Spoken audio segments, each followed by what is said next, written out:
As a reaction to the tragic attack of Pearl Harbor in 1941, 127,000 Japanese Americans were forced into internment camps throughout western United States.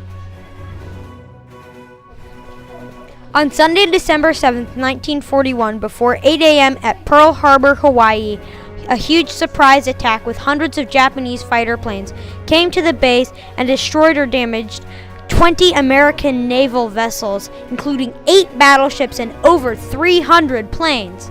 2,400 Americans died during the attack and 1,000 were wounded.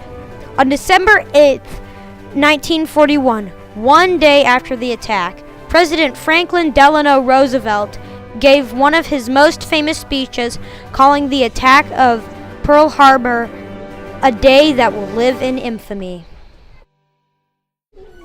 The Japanese didn't actually want the attack to be a surprise due to the Samurai Code of Honor and wanted a telegram to reach Washington, D.C. 30 minutes before the attack started. But the telegram reached Washington, D.C. after the attack. They bombed Pearl Harbor because the United States stopped their expansion into the West Pacific and into China.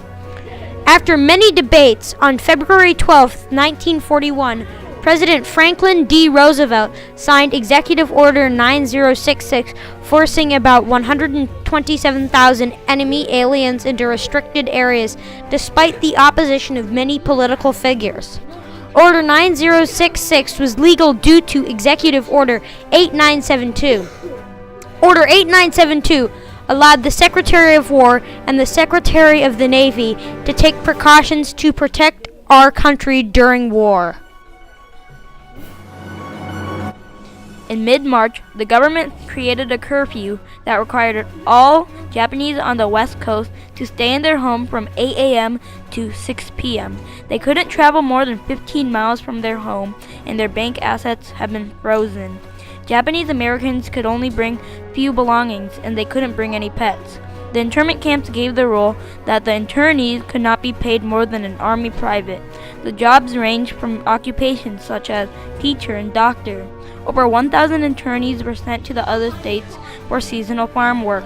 During a labor shortage, around 4,000 were allowed to go to college. The 10 camps were located in states by the West Coast, such as California and Utah. 2 of the camps were located on Indian reservations and was protested by tribal leaders, but they were overruled by the Bureau of Indian Affairs.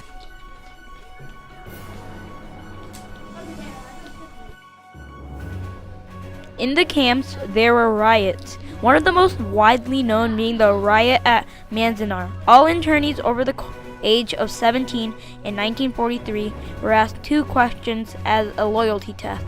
Males were asked if they were willing to serve in the armed forces wherever ordered.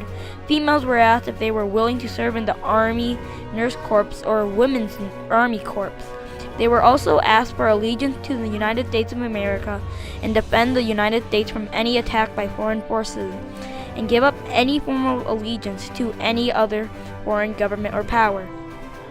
Life was hard in the internment camp. It would be too hot in the summer, too cold in the winter, and the food was an army-style grub.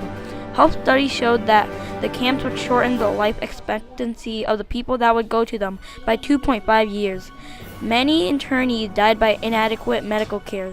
At least 1,860 people died in the internment camps. On December 17, 1944, United States Major General Henry C. Pratt issued Public Proclamation No. 21, which stated that all Japanese internees from the West Coast could return to their home by January 2, 1945. The camps were closed due to the decision of the Supreme Court on the case of Mitsui Endo.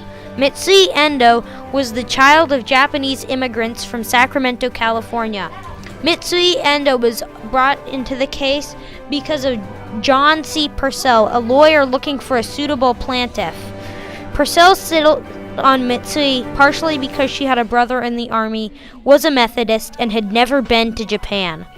After the internment camps ended, some Japanese Americans remained in the United States and rebuilt their lives, while others would move to Japan.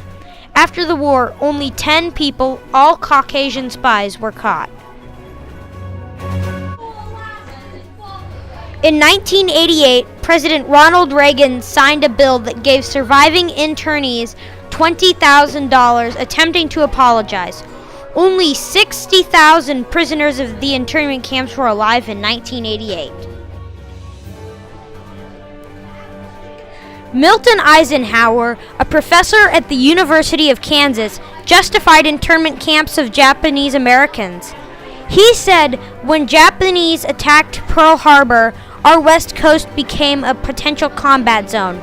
Living in that zone were more than 100,000 persons of Japanese ancestry. 2/3 of them American citizens, 1/3 aliens. We knew that some of them were potentially dangerous, but no one knew what would happen among this concentrated population of Japanese if Japanese forces should try to invade our shores. Military authorities therefore determined that all of them, citizens and aliens alike, would have to move. Japanese internment camps were a tragedy that forced Japanese American people to live in inhumane living conditions. This is an important part of American history that more people should know about.